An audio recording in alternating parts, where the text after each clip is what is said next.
I'm back once again with another daily video. Today's an exciting day because it is the first day of Free Team Up Arena.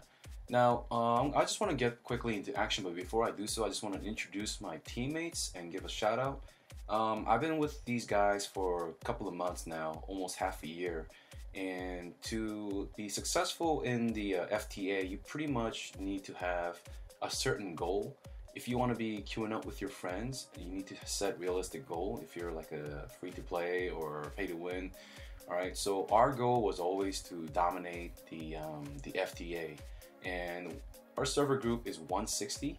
So we're like the last server of our server group, and we've still managed to pretty successfully repeat our rank 1 in our server bracket. So just want to give a shout out to Angelo as well as Samson. They're both from down under, both Aussies, and they've been consistent, and we've been always talking on Discord and just helping each other to build a good solid team. Alright, so guys, our team did manage to start late this FTA because one of our members did he did sleep in a little bit, which is an understatement, but as soon as I got my team ready, we just started hitting the #1 group, and it turned out to be alright. And the last 3 attacks, they have attacked us, so I'm just gonna go quickly over the defensive videos. And to be honest, I should not have won most of these fights, but let's see what happens. I'm gonna slow down the view so I can do some commentary. So we have the DA attack. It didn't really hit any of our prime targets.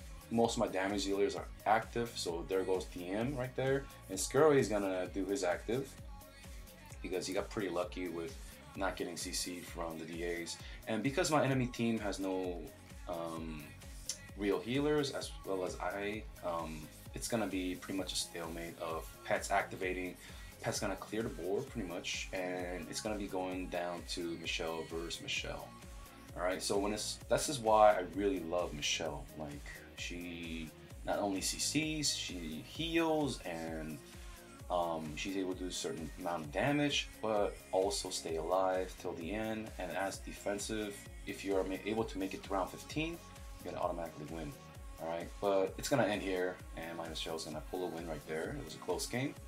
And it's the damage breakdown. My cruise is a 9-star. I just can't get that last copy, so I'm suffering a lot, and he's not really doing that much of a damage, and the magic art of the magic source is not doing much for him, but he's still there as an insurance policy. When he does kick in, most of the games are in my favor. Alright, so let's go into another defensive match here. Let's look at the recent one I faced against a Faith Blade. So like I said, they are our rivals. They are the hardest team in a server bracket. We're gonna be attacking the second hardest team in our server bracket really soon. I do have a lot of stamina saved up. So Dasmo hits a lot of targets. He crits most of them. And there goes the enemy's cruise active. We have Michelle and DH up on our side. And the Vesa, see that Vesa silence didn't really do much right there. My Scurry is still up with high health. IB does hit, and Scurry does not hit that hard, but we got the pet active. But Michelle's gonna be alive, and my pet's gonna attack. Beauty of Michelle is to wait and stall until the pet actives, right? So let's look at the damage breakdown. The enemy does have a DA, but I'm not certain why he's not using it. Maybe because he's too afraid to invest into mage tech, which is kind of strange since mages are doing pretty excellent right now. And in terms of healing, Vesa did not do much. Cruz is mostly one of the best healers at the moment. Alright, let's look at our third match here. Was it against this one? I think it was this one. Yeah, okay, not that one. I guess they attacked us twice. Here's this fight. So I'm fighting against one of their leaders. This week he's not leading it for some reason. I guess he was too disappointed from last week. So anyways, let's look at here. He usually runs double Scurry, but he likes to switch it up.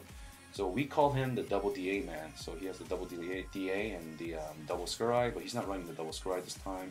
He's gonna be running the double DH. As you can see, my Scarrai was petrified by the double DA. They're locking him down. TA is still up. IB does an ICC, finishes up with the DM active. We have a pet attack. It's gonna knock some of us out, but our pet's gonna retaliate, activate Vessa's silence right there. Michelle's still up, and DH is able to auto skill and pretty much win the game right there. So Scarrai did nothing in my team. Their enemy DH surprisingly did nothing as well. Probably sat in a CC. I missed that part. Alright, so I'm going to go into our attacks now. We do have a lot of cheese to spend, and usually we always sit in number 1, but right now, because we did start late, we lost about 6 stamina, and we're going to be able to quickly get to top again. And as you can see, there's a lot of teams queuing up right now on the first day. And here is our second rival, which is a Chinese team. These guys are pretty well built, especially the leader. His team is a mirror of ours, but he does have a lot of exclusive artifacts from the Broken Space. All right, so I'm gonna set up my team to go against him. The best way to win against this team safely is to have me go against the strongest guy and let my teammates sweep the others. I know it's a little not as challenging per se, but it does get the job done, and it is the safest way to do it. There is a little risk involved, but I'm going to have to take it. All right, because I just love to attack the teams that are either above us or right below us if we're rank 1. All right, I'm going to speed this up because it's pretty much a loss. Like I said, he's very strong. Let's go into the interesting match here. These IBs I covered in my last video. They're not built for speed. They're built for pure just nuke damage. So when they do get an active off, they do a buttload of damage. I know it's IB, and IB is not really the meta, right? But when he does get an active off, it does hurt a lot. Like you saw right there, Heart Watcher. This team is just the YOLO team right now. It's not best, it's not the best optimized team in the server bracket, but they do just have a lot of YOLO. Alright, we're gonna face an Armivore. Looks like his team hasn't changed over the week, right? This guy, his team hasn't changed actually in over a month, which is surprising because we do have a lot of spenders on our server group. Alright, so Armivore is active, nothing died. That's his problem, right? His crit buff, as you see, is activated after he does his active, but he needs to have a crit buff literally just before he does an active. We still have a high chance of losing this right now, but we do have Faith Blade, and there he goes. Faith Blade doing his Faith Blade things. Just because you have a Faith Blade, though, it does not mean you are guaranteed kill. I have fought against so many easy Faith Blade teams. As you saw in my last defensive against Tom's team, I think it was this match. Yeah, so I just, so you're able to beat Faith Blade teams, guys. It's not impossible. Like, you need to, the opponents need to back their Faith Blade with a lot of CC, right? So if we were to hit this team, which we will soon, it's gonna just be a slaughter fest. All right. But anyways, when I hit number 2 again, because that's my policy, it's the most points. It is the most. There's the it does have a lot of risk, but it's not gonna be entertaining if I do anything else. All right. So here we go. I'm gonna go against the hardest guy. I'm pretty much gonna have to skip this fight. But my DM is there's a CC right there, and it's game. All right. Let's go to the next match. Let's see if one of their IBs are able to do some damage here. But it looks like they're gonna be sitting in CC here. It looks like he's dropping out of Warrior Tech because his Corpse Demon is pretty squishy. Anyways, this is another win. Easy. Look at that. That is just beautiful. Alright.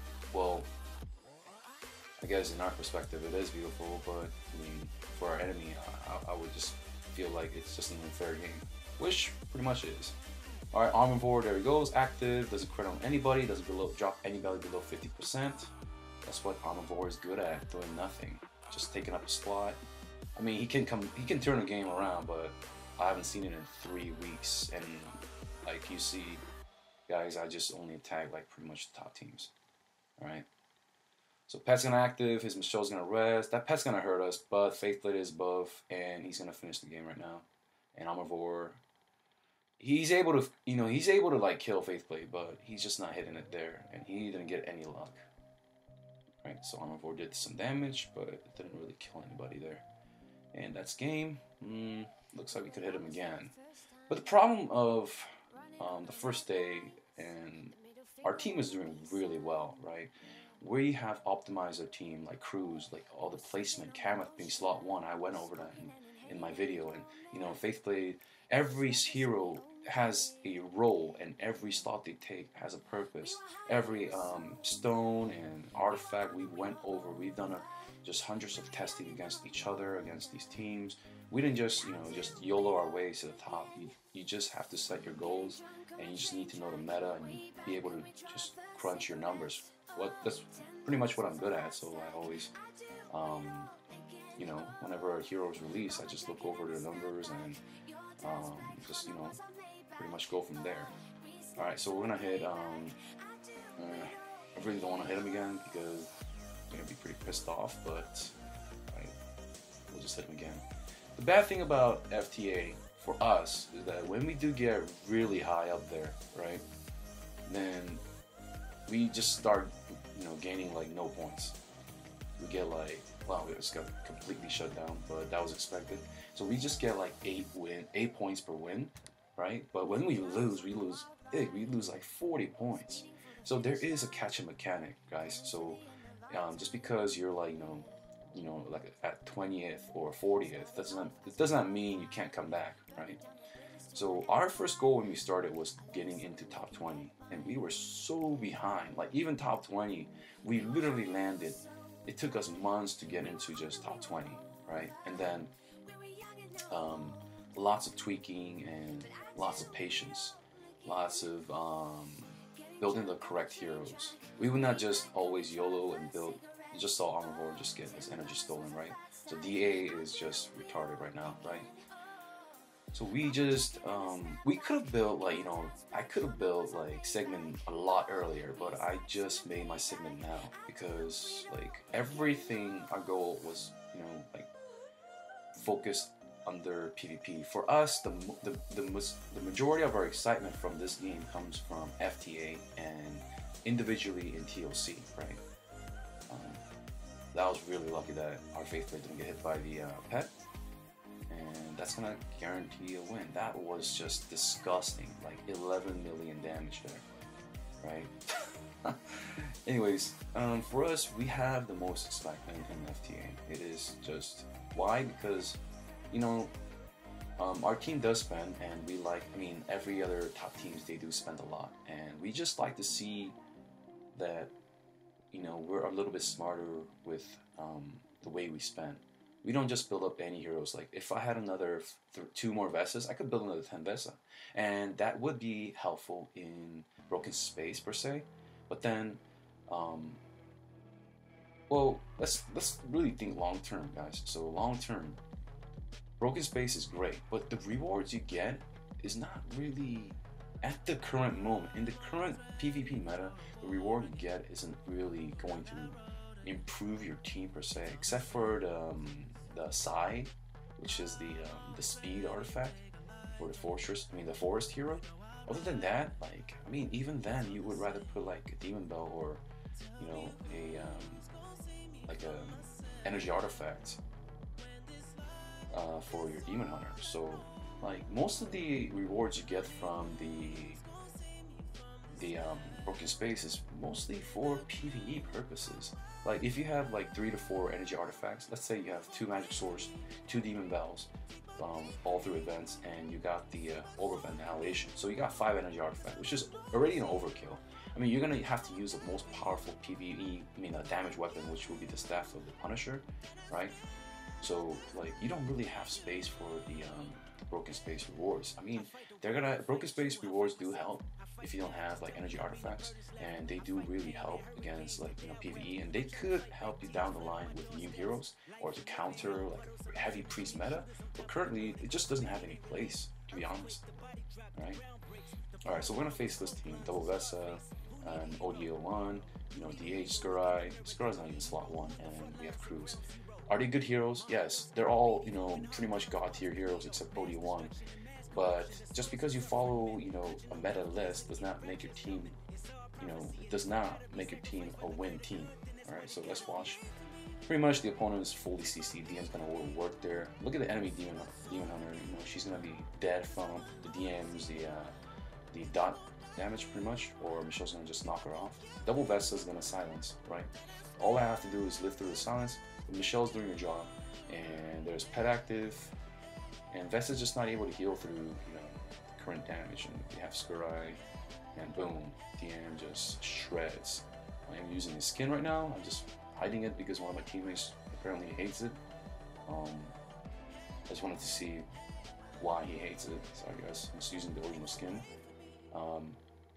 with the added boost. So we have Armor CC'd. I mean, who's really surprised here? Not me.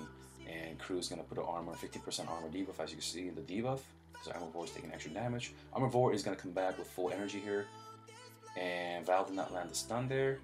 So Armor is gonna hit. And look at that, like, he had so much energy, he sat through CC, and he comes in round, was it 3 or 4, and he doesn't even kill anybody. Like, what is he doing? It's like, not even doing any damage. So Faithblade and Armor just got knocked out. Alright? So that's how you not build a Faithblade and Armor, to be honest. I mean, he can't really do much with his Armor anyways. So let's see. Let's hit this Warrior team, right? So you guys, I see people on Reddit just they are in love with Sigmund, and every new hero release just puts him a little bit more and more behind, right? He's not even the king of Marauder per se at the moment. All right, so let's hit him up, and he has triple Warrior and double Priest, or triple Priest. All right, and the second guy doesn't even matter, to be honest. I'm just gonna, you know, go against him. Alright, and the enemy team is fully CC'd except Ormus, but like really, Ormus doesn't really do anything. And you saw that, you know, Vesta's silence, literally just silenced nobody. I mean, hit everybody, but you know, it was literally at the end of the round that it didn't even matter. It just ticked into the next round, and my entire team got the, you know, it got the silence. The silence just wore off, right? Just pretty much useless. And Barrier has like no place in the current meta. Warriors have no place in the PvE meta. They have no CC, and they're not able to do damage. But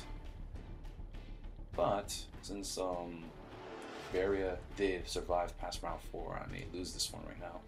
Snake's gonna active. Ooh, there we go.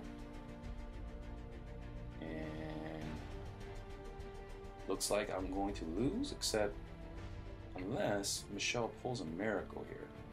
No, there's no way. Maybe? No. Alright, the bleed damage is gonna wreck me. Alright.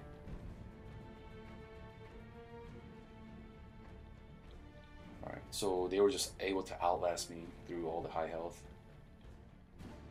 But it's fine. Alright, because the rest of my team are solid. So that's the most important thing about the FTA, right? If you're going for rank 1, you can't have a weak slot. Like, you can't put your guy, you know, third slot and try to hide them and protect them. Like, you have to win 2 out of 3. You need to have a solid team. So Rosa doesn't really have a place in PvP as well right now.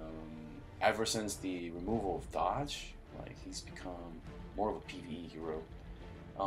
With dodge, back in the day, my team ran Rosa Emily, and you're able to get about Rosa alone, if you put him slot 1, was able to get like ridiculous amount of dodge, like 60-something%, right? And then Emily would take away the enemy's precision or hit back then. So theoretically, you would have about like 80%, 85, 86% dodge, right? And the rest of your rangers would have about like 50%. So back then, you'd be able to just like dodge like an entire DH or IB active. Like, you would see just miss all over your screen, and that was pretty fun back then. And kind of sad that they did remove it, but it was pretty overpowered, I'm not gonna lie. Alright, so what we'll do, we'll see, let's see here. I think they're pretty pissed off at us right now, and again, on the first day, we already have a 140 point lead. right? So the reason why we're dominating is obviously because we have a very good team, and we have a Discord channel where we're constantly talking and tweaking the team. If we're losing, we always like try to, like, especially in crews, like Samson had a 9-star cruise, and sometimes he would use a Skurai. I mean, he felt that Skurai would do better in the Rainbow, but Skurai wouldn't really do much against the endgame PvP because Skurai is technically a little too slow for the meta currently. And he will, trust me, he will fall off, right? He will fall off. So Skurai, I know he's great, right? He's able to turn fights, but I've seen plenty of fights where we fought double Skurai and we would double Skurai, double DA, and we would come out as victors because it's all about speed in this game and CC and burst. Well, you have all of that through Faithblade, and you just gotta wrap them around with a current end game, Rainbow. And if you're a super whale, I mean, you don't even have to worry about that. You can just go GVE or full light or full dark and just able to steamroll. But the reason why our team is great is because we have good communication. We are able to build solid heroes and lineup, and even tweak our stones and even lower our armor so that crews would activate a little quicker, right? Because if you think about it, Faithblade, if you fight against like assassin heavy teams, which is currently the meta, like Faithblade armor board, they're gonna always hit. You gotta train it. You gotta make it so that crews have the least amount of health, so that they're always targeted first, right? But these teams, they got good comps, but they're not like really susceptible to like, I don't think they really know what's going on with the meta. Like especially they're not communicating, and the second guy and the third guy, they could have improved their comp a lot more. Like that guy has 189 levels. Like he's the highest level in the server bracket, but he has one of the weakest teams, right? So they're pretty much just like YOLOing it, pretty much not theory crafting what to do, right? And the person who's leading the team also has a big influence. You gotta pick the right fights. Like for me, I'm just gonna sacrifice myself. I'm gonna lose this, like, I get slaughtered. I accept that. The ego is just out the window here. But I'm gonna have to secure wins by being able to put my teammates up against, or even myself up against, fights where we could win the most amount of points, as well as having the highest win rate per player, right? And if you're really serious, like if you really want to nerd it out, you could make an Excel sheet and calculate how many times your teammates win against certain guy. Let's say, so for example, Angelo fighting against this Armivore, he's literally like 99, or 99 and 2, like maybe 2 losses out of like 99 fights. So, right? So 97 out of 2. Like Samson has a faster, Faithblade. He has a speed Faithblade, so he does a little bit more against the faster teams. But this guy doesn't even have a fast team, so I just put Angelo to secure a kill against Armivore, as you saw in round 1. That's what you gotta do. You just gotta make sure you pair your team against opponents that they have a strength or a higher chance of winning. Alright. So I'm gonna pretty much wrap up the video here.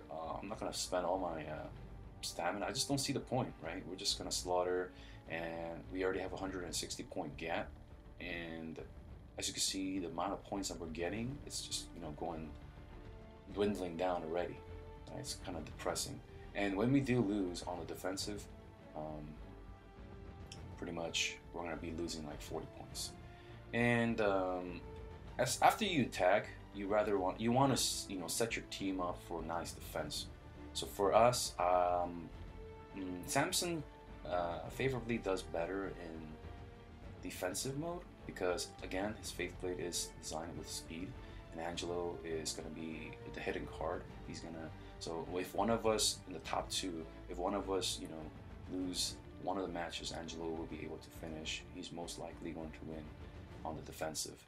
So in order to get through to Angelo, right, they need to beat both of us, and they have to first of all beat Samson's speed Faithblade, which means that the opponent has to put one of the strongest players against Samson, and also leave one of their strongest or their second strongest against Angelo or myself. All right. So guys, that's how I do my defense. After attack, I always like to set my defense correctly so that, you know, when I'm like in bed or I'm at work, I'm able to still see some laughable results as we defend against all our rivals. All right, thank you guys for tuning in. I know it was a long video. I wanted to really make it short. If you like the video, please hit the thumbs up button. And I really appreciate the support that I've been getting lately and any subscriptions. I'm making these videos just for you guys. Each day I'm getting like 1 or 2 more subscribers, and it's really motivating me to make more content. So guys, I thank you guys so much, and I will see you guys tomorrow of day 2 of FTA.